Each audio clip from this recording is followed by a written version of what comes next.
करवा चौथ के पावन पर्व पर जो महिलाएं इस सौभाग्यवती व्रत को रखेंगी, ऐसी महिलाओं को अब की बार चंद्र दर्शन करने के लिए ज़्यादा इंतजार नहीं करना होगा। भारतीय पंचांग के अनुसार 1 नवंबर को रात 8:15 पर चंद्र का दर्शन हो जाएगा, जिसके बाद विधि विधान के साथ पूजा अर्चना करते हुए महिलाएं अपने व्रत को खोल सकती हैं। इसी के साथ ही करवा चौथ के लिए जो पूजन का समय निर्धारित है वह पंचांग के अनुसार शाम 5:36 से लेकर 6:24 तक निर्धारित है।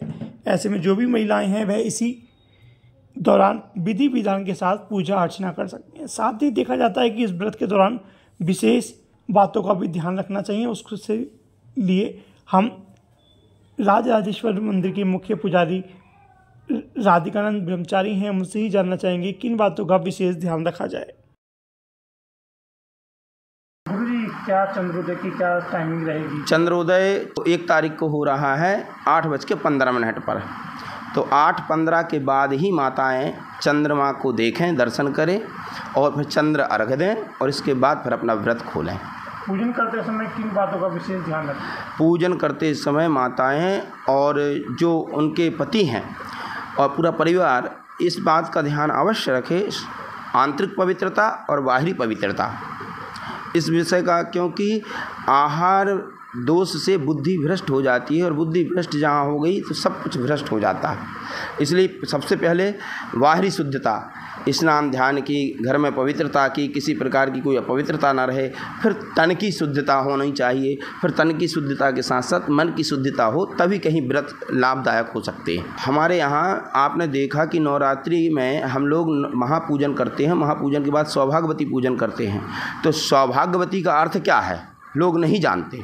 सौभाग्यवती का अर्थ ये होता है कि जब हम भगवती की अचल भगवती की जब पूजन करते हैं तो वो भगवती जो बैठी है, ना वो हंस रही है, ना मुस्कुराने नहीं चल रही है, कुछ नहीं, तो उसका जो वास्तविक जो स्वरूप जो माताओं में हम देखते हैं कि हे माता, समस्त जगत में तू तेरा ही स्वरूप है और जो चल रही हैं, एक भोजन कर रही हैं, ये पूजन जो कर रही हैं, ये तुम्हारा ही स्वरूप है, इसलिए हम अब आपके इस स्वरूप की पूजन करते हैं।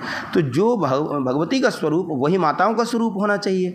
श्रृंगार हो, हाथ में चूड़ी हो, मांग में सिंदूर हो, बदन पर साड़ी हो।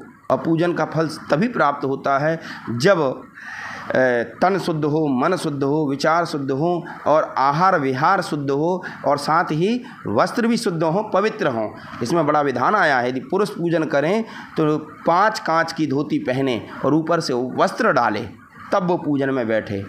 कुर्ता पैजामा पहन करके पूजन करना या कराना बिल्कुल अधर्म है। ये 3 मिनट से विशाल भटनागर की रिपोर्ट।